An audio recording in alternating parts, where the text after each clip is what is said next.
জামাত কি ক্ষমতায় আসবে এই প্রশ্নটা আমার অনেকে এখন করে। আমি সবাই উত্তর দেই জামাত ক্ষমতায় যাওয়ার এক উজ্জ্বল সম্ভাবনা তৈরি হয়েছে, কিন্তু যাইতে পারবে কিনা এটা নির্ভর করবে একান্তভাবে জামাতের উপরেই। আমার ব্যক্তিগতভাবে মনে হয়েছে জামাত হয়তো নিজেও মনে করতে পারতেছে না যে তারা ক্ষমতায় যেতে পারে। তাহলে কি করলে জামাত ক্ষমতায় যেতে পারে বা ক্ষমতায় যাওয়ার সম্ভাবনা আরো উজ্জ্বল হয় সেটার আলাপ আজকে। আগে দেখে নিই জামাতের জন্য ইলেকশনে জেতাটা কেন খুবই সম্ভব, আর কেনই বা জামাত জিততে পারে। প্রথম কারণ হইতেছে যে দেশের মানুষ নতুন রাজনৈতিক শক্তিকে ক্ষমতায় দেখতে চায়। বিএনপির বিগত সময়ের শাসনের স্মৃতি এখনো দগদগে ক্ষতর মতো এক প্রজন্মের মনে জায়গা আছে। আইন শৃঙ্খলার অবনতি, 64 জেলায় বোমা হামলা, বাংলা ভাইয়ের উত্থান, পরপর 5 বার দুর্নীতিতে চ্যাম্পিয়ন, আর 2001 সালে নির্বাচনের পরে তো হিন্দু সম্প্রদায়ের উপরে যে বিভৎস নির্যাতন চালাইছিল বিএনপি। আমি আগেও বলছি, এখন বলি, জামাতের রাজনৈতিক ভুলগুলা কেন হয়েছে তার কোনো গ্রহণযোগ্য ব্যাখ্যা দাঁড় করাতে পারে না জামাত। সেই পাকিস্তান সৃষ্টির আন্দোলনে জিন্নার বিরোধিতা, জমিদারি উচ্ছেদের বিরোধিতা করা, 1971 স্বাধীন বাংলাদেশের অভ্যুদয়ের বিরোধিতা করা, এটা কোনো গ্রহণযোগ্য ব্যাখ্যা দাঁড় করাতে পারে নাই জামাত। হাসিনার মতো বললে হবে না যে অতীতের ভুল ত্রুটি ক্ষমা সুন্দর দৃষ্টিতে দেখিয়া আওয়ামী লীগকে একবার দেশ সেবার সুযোগ দিন, এটা কইলে হবে না। ফিলোসফিক্যালি আর একটা সমস্যা আছে জামাতে। সেটা কি? ফিলোসফিক্যালি জামাতের রাজনৈতিক দর্শন দাঁড়ায় আছে মৌলানা মওদুদীর উপরে। মৌলানা মওদুদী একজন দুর্দান্ত মেধাবী পলিটিক্যাল থিঙ্কার এবং ফিলোসফার, কিন্তু উনি তো সমাজতন্ত্রের পতন দেখে যাননি, উনি তো ওয়ার অন টেরর দেখেন নাই, উনি তো সারা দুনিয়া জুড়ে ইসলাম বিদ্বেষ দেখেন নাই, উনি তো ইসলাম কোপানো দেখেন নাই, উনি ডেমোক্রেসির সংকট দেখেন নাই, সোশ্যাল মিডিয়ার পাওয়ার দেখেন নাই, আর্টিফিশিয়াল ইন্টেলিজেন্স দেখেন নাই। তাই ওনার চিন্তার একটা রিভিউ দরকার আছে, নতুন দিনের মতো করে সাজানোর দরকার আছে। সেটা কি করছে জামাত? করে নাই। আমরা কেউ কেউ বলছেন জামাতের মন্ত্রিসভা কেমন হবে, কারা জামাতের ফেস হইয়া সাধারণ মানুষের দুনিয়ার সাথে ডিল করবে। ডাক্তার শফিক সাহেব কি ডিল করবে? মানে হাসিনা নেতা হইতে পারবে কিন্তু ডাক্তার শফিক হইতে পারবে না, যেহেতু ওনার মুখে দাঁড়িয়ে আছে আর মাথার টুপি আছে। পাবলিকে ভোট দিলেও পারবে না, ডেমোক্রেটিক্যালি একটা ইলেকশনে জিতে আসলেও পারবে না। মজা আর কি। আর এটা ইস্যু হইতেছে যে কেউ কেউ মনে করতেছে জামাত আসলে একটা অ্যান্টি হিন্দু রাজনীতি করবে। এই ইস্যুটারে জামাত বুদ্ধিমত্তার সাথে মোকাবেলা করতে পারে না, এখনো পারতেছে না। সে হিন্দু সম্প্রদায়ের সাথে এনগেজ কিভাবে হইতে হবে সেটা ধরতে পারে না। একবার জামাতের হিন্দু শাখা করে এইভাবে, আর একবার গোবিন্দ প্রামাণিকের হাত ধরে। আপনারা এখানে এসেছেন জামাতুল ইসলামের ডাকে। জামাতুল ইসলাম শুধুমাত্র একটা রাজনৈতিক দল নয়, এটা একটা ইউনিভার্সাল ইউনিভার্সিটি। আপনারা এখানে আসেন, শিক্ষা লাভ করেন, নীতি শিক্ষা নেন, আদর্শ শিক্ষা নেন, এবং কিভাবে ধর্ম অনুযায়ী দেশ নিজের জীবন পরিচালনা করা যায় এবং দেশ পরিচালনা করা যায় আপনারা সেই শিক্ষা লাভ করেন। তো জামাত না মাঝে মাঝে গোবিন্দ প্রামাণিকের হাত ধরে ওই গাওয়া শুরু করে, আমার হাত ধরে তুমি নিয়ে চলো সখা, আমি তো পথ চিনি না, কয়া মারের দৌড়। যে অখণ্ড ভারতের সৈনিক RSS এর পান্ডা গোবিন্দ প্রামাণিকের হাত ধরে। এটা ইসলামী দলের হিন্দু শাখা হইতে পারে না, ফুল স্টপ। কাঁঠালের আম সত্য হয় না রে ভাই। এই সিম্পল জিনিসটা জামাত না বুঝলে কেমনে হবে? তাহলে কি করবে সে, কিভাবে এনগেজ হবে হিন্দু সম্প্রদায়ের সাথে? আমি বলবো কোনো কিছু করার আগে একটা ইন্ডিপেন্ডেন্ট রিসার্চ অর্গানাইজেশন দিয়া হিন্দু বৌদ্ধ সম্প্রদায়ের মধ্যে, মানে মাইনরিটিদের মধ্যে জামাতের প্রতি নেট ট্রাস্ট স্কোর মাপা, এটাই হবে জামাতের হিন্দু সম্প্রদায়ের মধ্যে গ্রহণযোগ্যতার মাপকাঠি। এখন এই নেট ট্রাস্ট স্কোর এই জিনিসটা কি আসলে এটা বুঝে দেখি।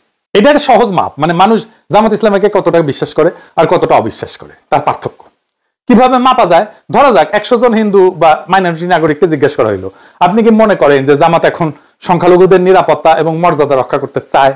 তাদের উত্তরে যদি 50 জন বলে হ্যাঁ বিশ্বাস করি, 30 জন বলে না অবিশ্বাস করি, 20 জন যদি নিরপেক্ষ থাকে, তাহলে হিসাবটা হচ্ছে নেট ট্রাস্ট স্কোর হবে 50 - 30 = 20। অর্থাৎ নেট ট্রাস্ট স্কোর হচ্ছে +20। মানে মানুষ এখন মোটামুটি বিশ্বাস করতে শুরু করছে। যদি উল্টাটা হয়, মানে 30% বিশ্বাস করে আর 50% যদি অবিশ্বাস করে, তাহলে স্কোর হবে কত? 30 - 50 মানে -20। মানে মানুষের এখনো সন্দেহ আছে। এইটার গুরুত্ব হইতেছে স্কোর দিয়ে বোঝা যায় যে হিন্দু সম্প্রদায়ের মধ্যে জামাতের প্রতি আস্থা বাড়তেছে না কমতেছে, কোন জেলায় কাজ ভালো হইতেছে, কোন ধরনের কাজ করলে মানুষ সত্যিকারের বিশ্বাস পাইতে শুরু করবে। সহজ ভাষায় বললে নেট ট্রাস্ট স্কোর হইতেছে জামাতের প্রতি মানুষের মনোভাবের তাপমাত্রা। গরম মানে আস্থা, ঠান্ডা মানে অবিশ্বাস। সোজা সেল চালায় বুঝে গেলেন, তাই না? এইটা জামাত প্রত্যেক 6 মাস পর পর মাপবে আর ফলাফল প্রকাশ করবে। এইটা কিন্তু আন্তর্জাতিক মহলেও তার বিশ্বাসযোগ্যতা বাড়াবে, গ্রহণযোগ্যতা বাড়াবে। এখন কাজ কি নিবে? গোবিন্দ প্রামাণিককে তো দেখতে পারবে না, তাই না? কি কি সলিড কাজ নিবে আসেন সেটা একটু বুঝে দেখি। প্রথমে জামাতকে একটা মাইনরিটি চার্টার ঘোষণা করতে হবে। এই মাইনরিটি চার্টার মানে হইতেছে এক ধরনের প্রতিশ্রুতি বা শপথনামা, যেখানে জামাত ইসলাম প্রকাশ্যে বলে দেবে তারা এখানে ধর্ম দেখে না, ন্যায় মানবিকতা দেখে রাজনীতি করবে।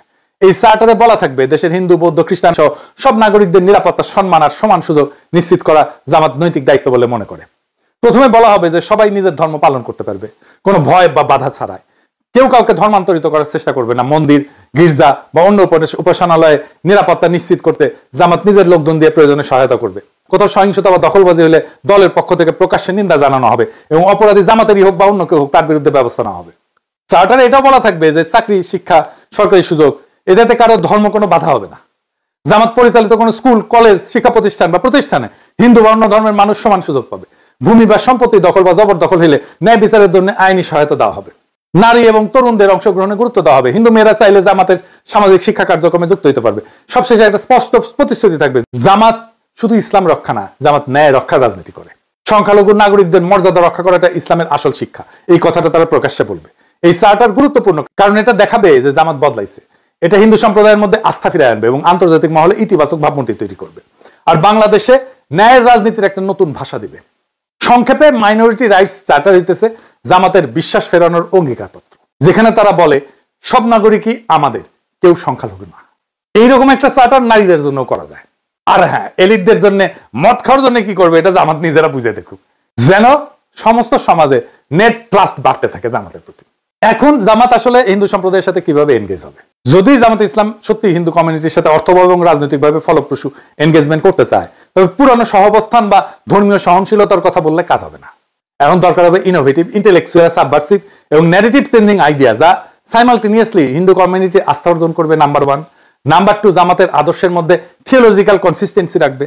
3 নাম্বার হইতেছে রাজনৈতিকভাবে আন্তর্জাতিক গ্রহণযোগ্যতা তৈরি করবে। আমি কয়েকটা ইনোভেটিভ আইডিয়া দিতেছি, এগুলোই সব না বা এগুলোই যে চূড়ান্ত তাও না, এগুলো চিন্তা করা যেতে পারে, আমি আইডিয়া হিসেবে দিতেছি। এগুলো আমার মতে বাস্তবে প্রয়োগযোগ্য এবং কৌশলগতভাবে গেম চেঞ্জার হইতে পারে। আর হিন্দু সম্প্রদায়ের সাথে পলিটিক্যালি জামাত যুক্ত হইতে পারবে।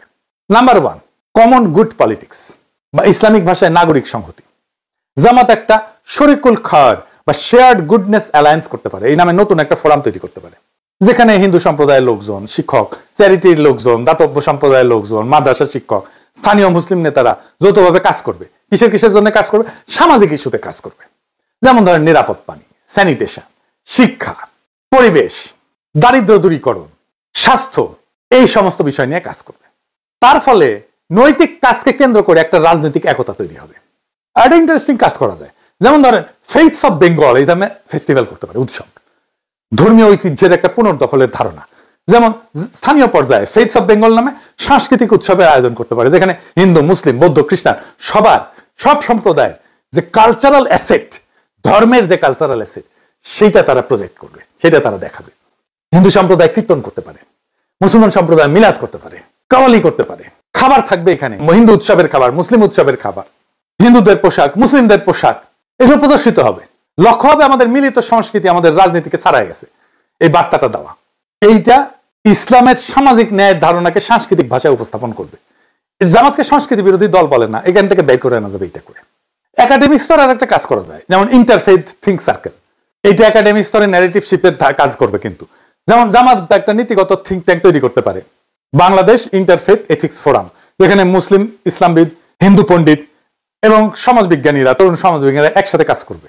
যেখানে বিষয় কি হবে, যেমন নাগরিক ন্যায়, সামাজিক ন্যায়ের ধারণা, ইনসাফের ধারণা, বহুত্ববাদ, নৈতিক রাজনীতি, এই বিষয়গুলো নিয়ে তারা কাজ করবে, গবেষণা করবে। এইটা জামাতের একটা ইন্টেলেকচুয়াল ডিপ্লোমেসি হিসেবে কাজ করবে। বিশ্ববিদ্যালয়, মাদ্রাসা এবং আশ্রমের মধ্যে আলোচনা চালাবে।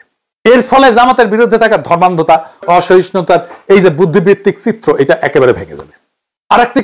আরেকটা অ্যাডিশনাল কৌশল করতে পারে, যেমন ধরেন ডিজিটাল ব্রিজ ফর মাইনরিটিস। যেমন জামাত একটা নিজস্ব ডিজিটাল প্ল্যাটফর্ম তৈরি করতে পারে, যেখানে সংখ্যালঘু নাগরিকরা তার অভিযোগ, ভয়, প্রস্তাব, শঙ্কা এগুলো জমা দিতে পারবে গোপনীয়ভাবে। প্রত্যেক 6 মাসে জামাতের নেতৃত্ব এটা প্রকাশ করবে মাইনরিটি রাইটস প্রোগ্রেস রিপোর্ট, এখান থেকে তথ্য নিয়ে। এইটা হবে বাংলাদেশের প্রথম ইসলামপন্থী দলীয় অ্যাকাউন্টেবিলিটি মেকানিজম টুয়ার্ডস মাইনরিটি। ক্ষমতা শুধু ভোটে আসে না, ক্ষমতা আসে বিশ্বাস থেকে, আস্থা থেকে, মানুষের হৃদয়ে জায়গা করে নেওয়া থেকে। জামাত যদি মানুষের এই আস্থার জায়গাটা বুঝে, নিজেদের ভেতরে গোড়ামি, সংকীর্ণতার, আত্মরক্ষার দেওয়াল ভেঙে ফেলতে পারে, তাহলে বাংলাদেশের মানুষ একদিন বলবে এই দল বদলাইছে, এই দল দেশের জন্য কাজ করতে চায়। আজকের রাজনীতিতে সবচেয়ে বড় অভাব হচ্ছে বিশ্বাসযোগ্যতা। যেই দল এই বিশ্বাস ফিরে আনতে পারবে, যে দল মানুষকে ভয় না দেখায়, তাদের ভবিষ্যতের স্বপ্ন দেখাইতে পারবে, তারাই ক্ষমতায় যাবে, তারাই রাষ্ট্র করবে।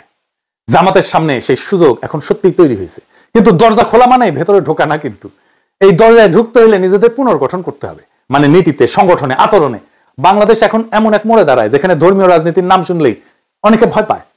যদি জামাত সেই ভয়কে ভাঙতে পারে, যদি তারা দেখাতে পারে ধর্ম মানে বিভাজন না, ধর্ম মানে ন্যায়, ধর্ম মানে ইনসাফ, ধর্ম মানে ঐক্য, বহুত্বের মধ্যে ঐক্য, তাহলে একদিন তারা শুধু নির্বাচনে না মানুষের হৃদয়ে জয় হবে। ওইটার কথা নাই বলি, আজকে অনেক কিছুই বলি না, জাস্ট মায়া কইরা, কিন্তু মায়া করার সময় শেষ, বলতে হবে এখন সবই।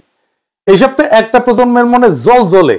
এছাড়াও বিএনপির রাষ্ট্র চালানোর অদক্ষতা ছিল প্রকাশ্য, ক্ষমতার একাধিক কেন্দ্র তৈরি হয়েছিল, তাইওয়ানে অফিস খুলতে দিছে বাণিজ্য মন্ত্রী, আর কেউ জানে না। বিএনপির আমলে এমপিদের দৌড়ানি দিল পাবলিকে, দুনিয়াতে পানি আর বিদ্যুৎ নিয়ে আন্দোলন হয়েছিল, একটা বিশাল বড় আন্দোলন। ওইটি আন্দোলন ঠেকাইতে গেছে সালাউদ্দিন এমপি, বিএনপির ওই এলাকার, পাবলিকে দিছে দৌড়ানি, সে দৌড়ে যান বাঁচেছে। ওর নাম হয়েছিল দৌড় সালাউদ্দিন। এই সালাউদ্দিনের হিস্ট্রি জানেন? হ্যাঁ, জানেন না? ওই বিএনপির জামাই কোটার যে বুদ্ধিজীবী নিজের এলিট মনে করে, আর লিখেছে আমি নাকি বাঙ্গু এলিটদের ভ্যালিডেশন চাই। তো বিএনপির এলিট সালাউদ্দিন, দৌড় সালাউদ্দিন, এই এলিটে তো তার এমপি, তাই না? তো যেহেতু তার একটা আমলনামা দেখে আসেন, দৌড় সালাউদ্দিনের আমলনামা। এই দৌড় সালাউদ্দিন এইচএসসি পাশ করে একটা জীবন বীমা কোম্পানির চাকরি করতো। বীমা কোম্পানি একটা মাঠকর্মী ছিল, মানে যে যে মানুষের দুয়ারে যে তার ইন্স্যুরেন্স করাইতো, তারপর একটা কমিশন পাইতো। মুজিবও কিন্তু একই জিনিস ছিল আর কি।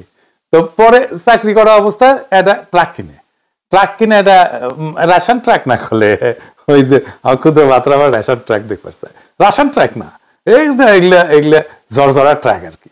এই ট্রাক দিয়ে ওর শ্যালক লুৎফর রহমানের একটা ইট ভাটা ছিল, ওই ইট ভাটায় মালামাল দিত আর কি। আর লুৎফর রহমান কে ছিল জানেন? শ্যামপুর ইউনিয়নের চেয়ারম্যান ছিল, আওয়ামী লীগের সভাপতি ছিল। তারপরে তো সে ড্যামরা সায়দাবাদ যাত্রাবাড়ি বাস টার্মিনাল এটার মাথা হয়ে দাঁড়ায়। একটা ট্রাকের মালিক আস্তে আস্তে আরো ট্রাক করতে করতে অডেল সম্পত্তির মালিক হয়। আর ট্রাক ব্যবসার আড়ালে চলতে থাকে বাস টার্মিনালে চাঁদাবাজি। এর মধ্যে তার সাথে শ্রমিক দলের সখ্যতা গড়ে ওঠে, ধীরে ধীরে মূলধারার রাজনীতির সাথে তাকে সম্পৃক্ত করতে থাকে। আর 1991 বিএনপির টিকিট পেয়ে যায়। এই হইতেছে দৌড় সালাউদ্দিনের উত্থান কাহিনী, আমাদের জামাইকোটার বুদ্ধিজীবীর এলিট।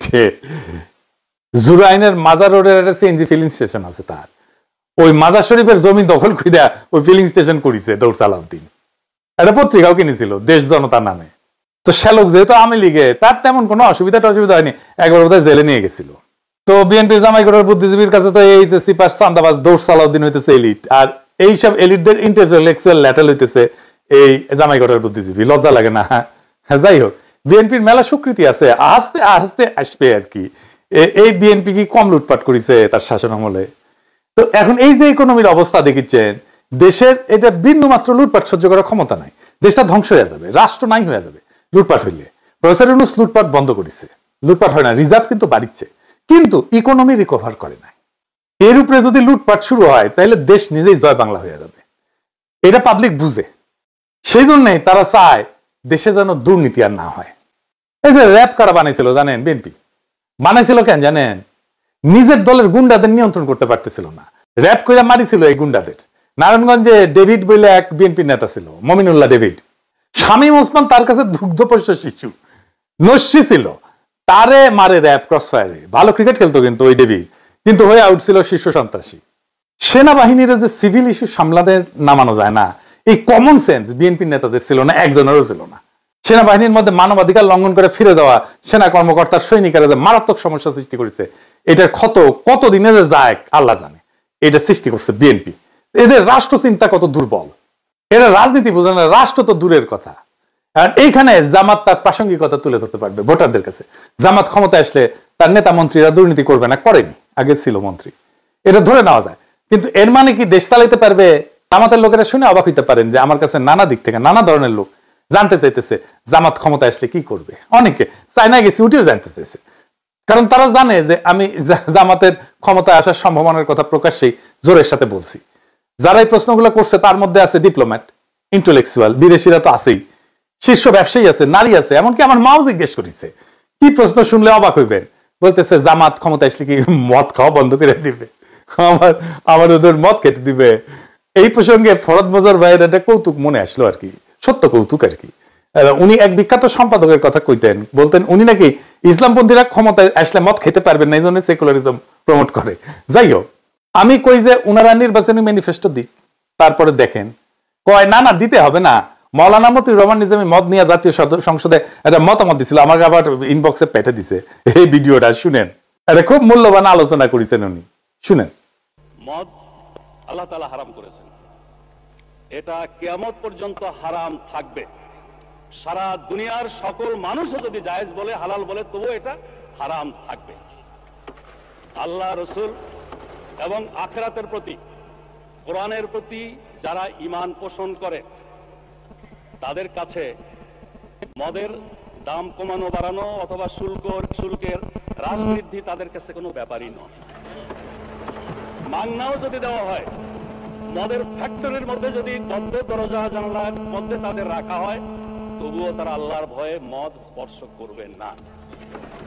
মানে স্পিকার, আমি তাদের উদ্দেশ্যে বলতে চাই, তারা যদি সত্যি এটা নিয়ে রাজনীতি না করতে চান, আন্তরিকভাবে মদ বন্ধ হোক এটা চান, তাহলে মদ বন্ধ তো ইসলামী অনুশাসন পুরোপুরি চালু ছাড়া হতে পারে না। ইসলামী রাষ্ট্র ব্যবস্থা, সমাজ ব্যবস্থা, শিক্ষা ব্যবস্থা চালু হওয়া ছাড়া হতে পারে না। অনুশাসন কায়েমের আন্দোলনকে বলেন মৌলবাদ, বলেন সাম্প্রদায়িকতা, বলেন ধর্মান্ধতা। যতদিন তারা ইসলামী রাষ্ট্র ব্যবস্থা, সমাজ ব্যবস্থার আন্দোলনকে মৌলবাদ, সাম্প্রদায়িকতা, ধর্মান্ধতা বলা বন্ধ না করছেন, ততদিন মদের ব্যাপারে তাদের কোনো প্রশ্ন তোলার অধিকার নাই। মানে স্পিকার, এই ব্যাপারে আরেকটা পিকচার আমি আপনার সামনে আনতে চাই। 1400 বছর আগে জনাবে মুহাম্মদুর রাসূলুল্লাহ সাল্লাল্লাহু আলাইহি ওয়াসাল্লাম যখন ইসলামের দাওয়াত দিচ্ছিলেন, সেই যুগটাকে বলা হয় আইয়ামে জাহিলিয়া। তখনকার দিনে মানুষের মদের আসক্তি আরো অনেক বেশি ছিল। আরবি ভাষায় দেখেছি মদের নাম 200-এরও বেশি। তাদের কাব্য সাহিত্যে মদের বন্দনায় ভরপুর। সেখানে বাড়িতে বাড়িতে মদের মটকি ছিল। আমেরিকার মতো এরকম প্রচার মিডিয়া ছিল না মোটিভেশনের জন্য, কিন্তু ইমানি শক্তি, আল্লাহ, রসুল, আখিরাতের প্রতি বিশ্বাস এমন একটা শক্তি, এই শক্তির বলে সেদিন পর্যায়ক্রমে মানুষকে তৈরি করে নিয়ে যে মদ নিষিদ্ধ করা হয়েছিল, আজকেও মুসলিম বিশ্বের সংখ্যাগরিষ্ঠ মানুষ আইনের কারণে নয়, আল্লাহর ভয়ে মদ থেকে দূরে থাকে। তো আমি এটা শুনে কই যে আমিও তো মদ খেতে নিষেধ করি, আমি ডাক্তারেরা আর কি। তো ওনারা কয় না না, ডাক্তাররা নিষেধ করলে সেটা অন্য কথা, কিন্তু মদ খাইতে দিতে হবে। আমি কই না, খেতে দিলে সমস্যা কি? ওনারা বলেন যারা মদ খায় তারা তো এলিট, তারা ইকোনমি মেনটেন করে। তা আমি কইলাম না না না, এই যে বিএনপির জামাই কোটা বুদ্ধিজীবী, সে তো এলিট, সে তো মদ খায় না। তো এই প্রসঙ্গে এটা ইন্টারেস্টিং কৌতুকের কথা মনে আসলো, বিএনপি প্রসঙ্গে আর কি, মদ খাওয়া প্রসঙ্গে। জাদু মিয়া ছিলেন না, মশিউর রহমান জাদু মিয়া, ন্যাপ করতেন। তো বিএনপি তো ন্যাপ মুসলিম লীগ আর সুটকা চাটকা আওয়ামী লীগ মিলে তো বিএনপি তৈরি। তো উনি মশিউর রহমান জাদু মিয়া পরে বিএনপি প্রতিষ্ঠাতাদের একজন ছিলেন আর কি। কথিত আছে যে মশিউর রহমান জাদু মিয়া এই অগ্নিজল পান করার অভ্যাস ছিল আর কি। তো ভাসানী বক্তৃতা দিচ্ছেন, পাশে জাদু মিয়া বসে আছে। তো কইতেছেন ভাসানী অগ্নিঝরা কণ্ঠে কইতেছে, চালের দাম বাড়িছে, ডালের দাম বাড়িছে, তেলের দাম বাড়িছে, মদের দাম বাড়ছে কিনা কইতে পারবো না, জাদু মিয়া কইতে পারবে। তো এই মদ খাইতে পারবো কিনা এটা একটা বিরাট জিজ্ঞাসা। যারা মদ খায় না তারা আরো বেশি খায়। নারীরা বলে যে তারা তাদের পছন্দ মতো পোশাক পরতে পারবে কিনা। একজন তো কইলো যে বিকিনি পরতে পারবে কিনা। আমি কইলাম বাংলাদেশের মেয়েরা কি সিবিসে বিকিনি পরে? হ্যাঁ, তো কয় না পরে না, কিন্তু পড়তে পারবে কিনা, মানে আগে থেকে কয়ে নিচ্ছে, কয়ে দিতে হবে পড়তে পারবে কিনা। যদিও বাংলাদেশের বেশিরভাগ তরুণ শিক্ষিত মেয়েরা হিজাব পরে, আমরা সেটাই দেখতে পাই। তারপরে এই আতঙ্ক ছড়ানো হয়েছে বা হইতেছে। 1922 সালে কতটুকু পা খোলা রাখতে পারবে মেয়েরা সেটা নিয়ে পুলিশ ধরতে আমেরিকাত সিবিসে যায়। আর আমাদের এখনই দেওয়াই লাগবে বিকিনি পরার জন্য, পারমিশন দেওয়াই লাগবে। হ্যাঁ, আমার তো আপত্তি নাই, হ্যাঁ আমি তো দিবেরই চাই। আমাকে দেন রাষ্ট্রপতি পদে দাঁড়াই, আমাকে মার্কা মনে আছে তো, বুলডোজার, সিল মারো রে সিল মারো, বুলডোজারের সিল মারো, মাইরা দেন, আমি বিকিনি পরার ডিক্রি জারি করে দেবো প্রথম দিনই। যাই হোক, দুর্নীতি বন্ধ করবে জামাত, সাথে সাথে এক মহা সমস্যা শুরু হবে। কি সেই সমস্যা? অরাজ, বিশাল সমস্যা। এই যে রাষ্ট্রযন্ত্র, তার প্রত্যেকটা নাট বল্টু দুর্নীতিগ্রস্ত, চেয়ার টেবিল পর্যন্ত ঘুষ খায়। যে আমলাতন্ত্রের উপরে সে বৈশা রাষ্ট্র চালাবে সেটাই তো করাপ্ট, আগা পাঁচতলা করাপ্ট। ব্যাংক থেকে লোন নিতে গেলে ব্যবসা প্রতিষ্ঠানগুলোকে ঘুষ দিতে হয়, ব্যাংকের এমডি কে, বোর্ড মেম্বারদেরকে। যে লোন নিবে সে তো কাস্টমার, তারাই তো তেলাবে ব্যাংক। তা না, উল্টা যে সেল করিচ্ছে সেই তেলা, সে তারাই কাস্টমার তেলাইতেছে। এটা কেমনে ম্যানেজ করবে জামাত? এটার একটা সিস্টেম লাগবে। এই সিস্টেম ওদের মাথায় আছে কিনা কে জানে।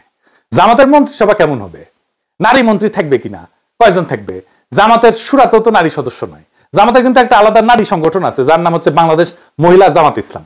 তো এটা 1970-এর দিকে এটা গঠিত হয়েছে। তো মহিলা জামাত দলীয়ভাবে আলাদা সংগঠন, কিন্তু কেন্দ্রীয়ভাবে জামাতের নেতৃত্বাধীন। তার মানে তাদের নিজস্ব আমিরা বা সভাপতি থাকেন, কিন্তু দলীয় নীতিগত সিদ্ধান্তের চূড়ান্ত কর্তৃত্ব পুরুষ নেতৃত্বের হাতে।